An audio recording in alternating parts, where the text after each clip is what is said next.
Good day, everyone. Welcome to another Bible study brought to you by the Assembly of Yahusha. Today, we're going to continue to investigate the claims of the Iglesia ni Cristo. The reason why is because the Iglesia ni Cristo makes an extraordinary claim. They believe and claim that they are the only true church that will be saved, and those outside their church are damned to hell. This is why we need to really look into all the different prophecies and the basis for why they believe they are exclusive when it comes to obtaining salvation. So they often refer to prophecies, one of which is Isaiah 43, 5 to 6. They believe that this really pertains to them. However, at closer look, it actually does not refer to the Philippines, and it does not refer to the Iglesia ni Cristo at all. So we're going to look deeply into this subject matter. Take note, there are basically two pillars in INC theology. It is the belief that the ends of the earth that you find in Isaiah refers to a period of time, specifically July 27, 1914, and also the other pillar, that the mentioning of Far East and islands of the sea refers to the Philippine Islands. Therefore, they say this supports their idea that the prophecy in Isaiah 43, 5 to 6 refers to them and the work of God in bringing together the Iglesia ni Cristo. Now, to help us in understanding their theology, we're going to refer to this God's Message article written by Mandy Nepomuceno. The title is God's Last Work of Salvation. And according to this article, the Bible prophesies God's work from a far country at the ends of the earth. And so he cites Isaiah 43, 5 to 6. And when quoting Isaiah 43, 5 to 6, what the Iglesia ni Cristo likes to do is to kind of focus on one part at a time, and they give their own eisegesis or their own imaginative explanation of what it means. And so they look at, I will bring your descendants from the east, and they give their own explanation. And so the explanation they give is the following. The east, where they would come from, is also described in the Bible verses mentioned as afar. And so another translation of the same Bible verses renders it far east. So they take the word afar connected to east, and so it's the far east. They also go to Mofat, because in Mofat it translates Misrach into far east, and to them, far east means the Philippines. And so it's no coincidence, according to them, that the Philippines, a country in the Far East, is the place where the Iglesia ni Cristo started. So according to their explanation of Isaiah 43, 5 to 6, the Far East is the place of emergence of God's children. In other words, Isaiah 43, 5 to 6, to them, is about God's work of gathering and bringing together his sons and daughters in the east. And so when the people of God, the children, the sons and daughters of God, are gathered together in the east, they become a church, and it is registered as the Iglesia ni Cristo. So this is the theology of the Iglesia ni Cristo. This is their belief. Now, of course, Isaiah 43, 5 to 6, don't get me wrong, it is about the work of God. It is about Yahuwah's work of bringing and gathering his sons and daughters. This is clearly evident in Isaiah 43, 5 to 6. And so when we read scripture, we need to see what it actually says and what it does not say. What it says is Yahuwah is going to bring, he's going to gather his descendants, his sons and daughters from different places of the world. Hope you can see that in the passage. And so there is the work of bringing and gathering together. However, I want you to realize this, the work of bringing and gathering together will not take place in the east. And so what I want to do is a little exercise. I want you to look at this passage, Isaiah 43, 5 to 6, and I want you to identify one word, okay? I'm going to show you the passage, and I want you to take some time and look for one word that will completely dismantle INC's claim that Isaiah 43, 5 to 6 is all about them. Are you ready? Let's take a look at Isaiah 43, 5 to 6. And so there's one word there that dismantles their belief, their theology, that Isaiah 43, 5 to 6 is about them. Can you spot it? Can you see it? That one word. It's pretty powerful. You might not notice it at first. I mean, they read this passage again and again and again, and not many people actually raise this question, because this one word is going to destroy completely the theology of the Iglesia ni Cristo. Do you see it? The one word, give up. I'm going to mention it here. Here is the one word. Do you see it now? It's the word from. Bible says, I will bring your descendants from the east. We need to understand the meaning of this preposition, from. In Hebrew, when you study the language, the way prepositions are indicated is by a prefix. They attach a prefix to the word, and depending on what is attached to the word, you know what the preposition is. And so if it's true that Isaiah 43:5-6 is about God's work of bringing together the Church of Christ in the Far East, then the preposition ought to be this word, the word for in, right? It should be gathering or bringing together my descendants in the East. You see the difference between in and from, and that would be the preposition be. And so that's what we want to look for. But if it's from or out of the east, and then it's the preposition from, and it's indicated by the prefix me. And that's the Hebrew symbol or Hebrew letter that refers to that. And so let's take a look at the Hebrew of Isaiah 43:5-6 specifically, where it says from the east. And I want you to look at Misra, and you notice the preposition. What is the prefix that indicates the preposition? It's the letter me, which means it is the word from, or the preposition from, which means out of.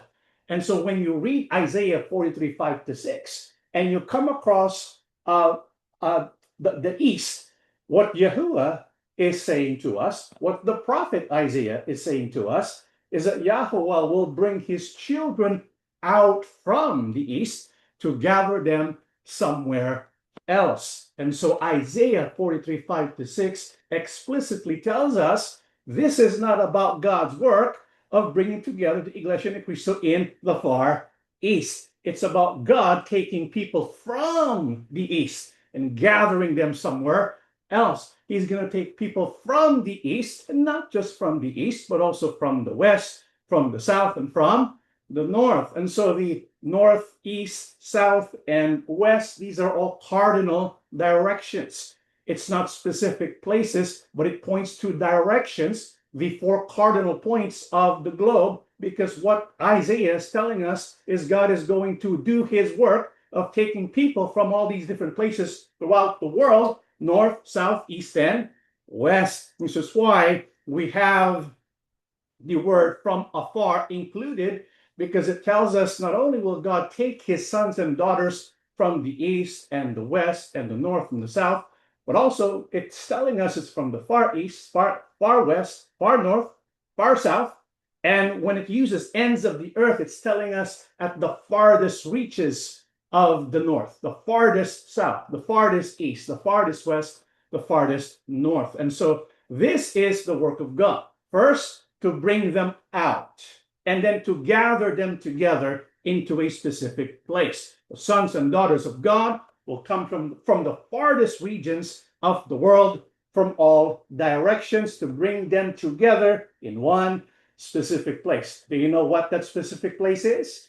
What is that specific place? Well, before we get there, before we answer that question, we need to first know, well, who are these children of God?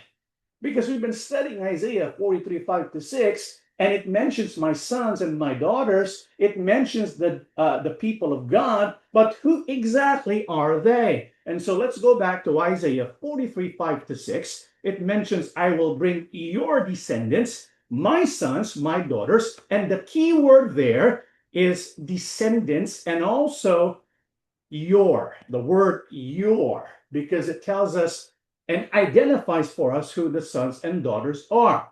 Your descendants. And so whose descendants are they? All we need to do to read the passage in context is to go to Isaiah 43 and the verses 1. And when you read Isaiah 43 verse 1, you're going to read all about Filipinos. Am I correct? Nope. This is what we find in Isaiah 43 verse 1. But now, thus says Yahuwah, who created you, O Jacob, and he who formed you, O Israel.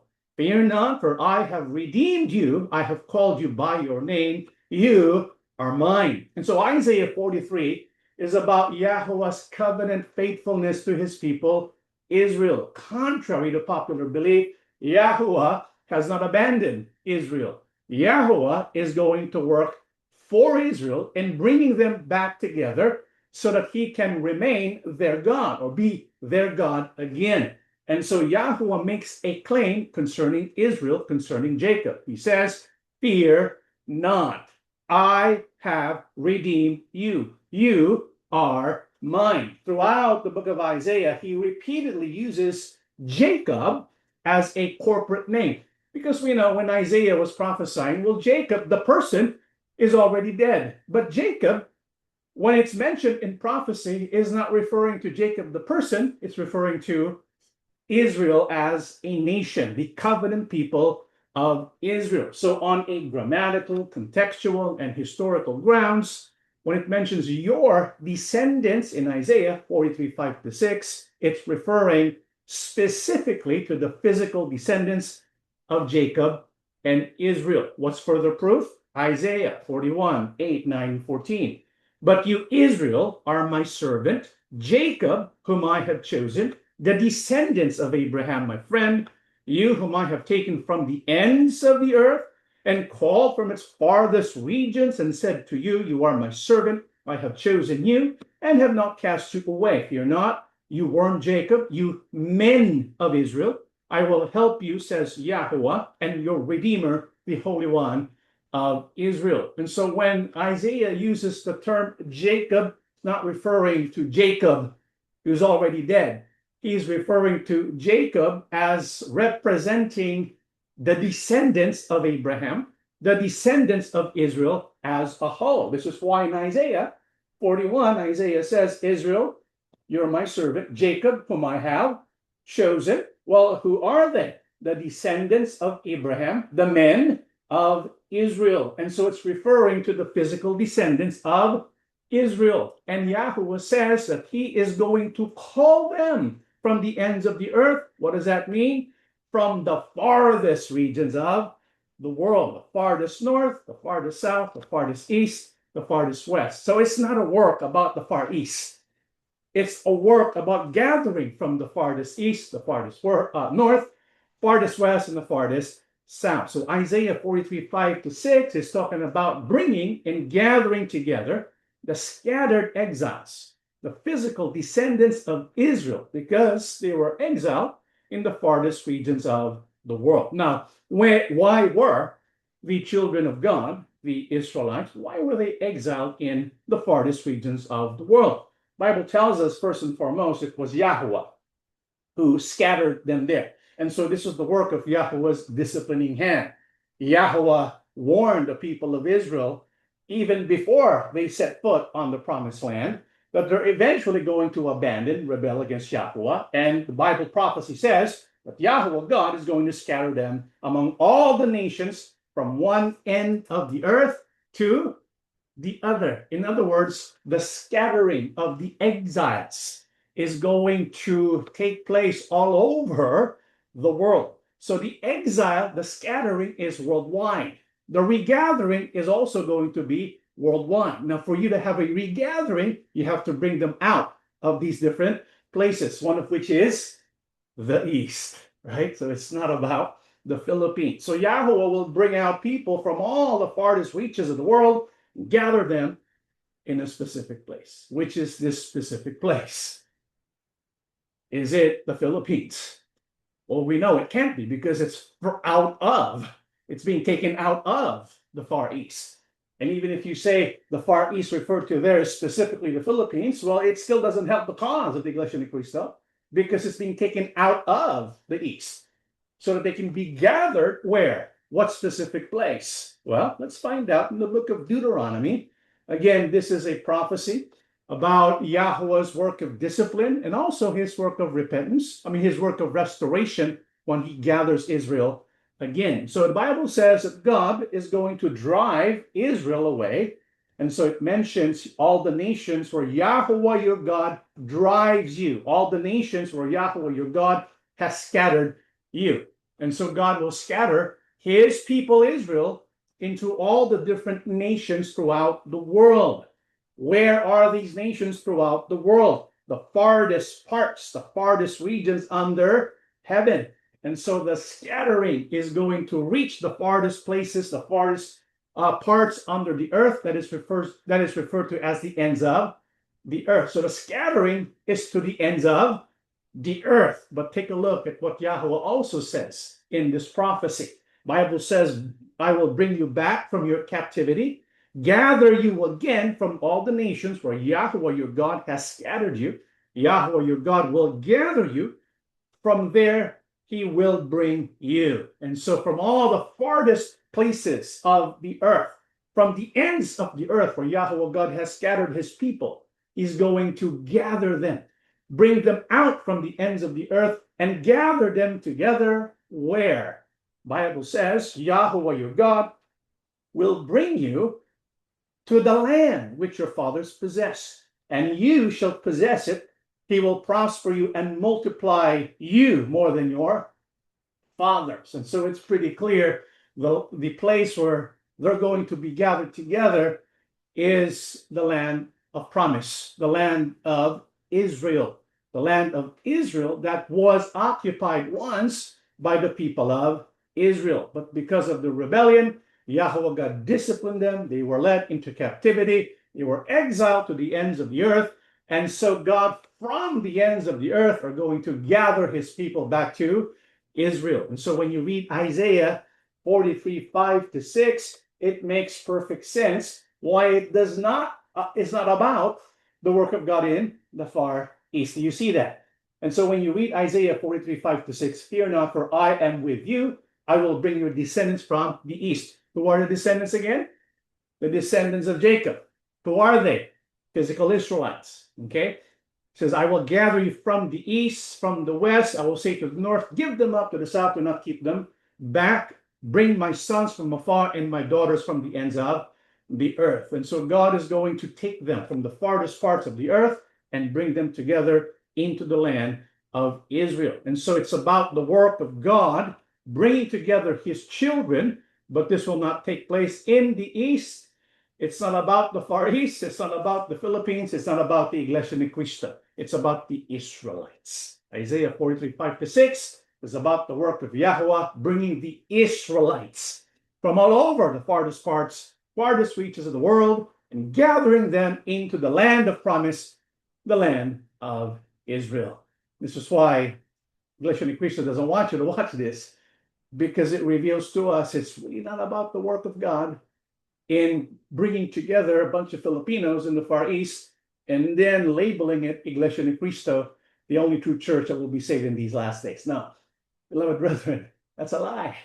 It's about the work of God for Israel, gathering his people together into the land of promise, the land of Israel. Okay, hopefully you enjoyed this episode of this Bible study and that you will continue to join us in our future Bible studies. If you want to join us and subscribe to our channels, we are available in Facebook, YouTube, and Spotify. Again, we are the Assembly of Yahusha. Yahweh bless all of you.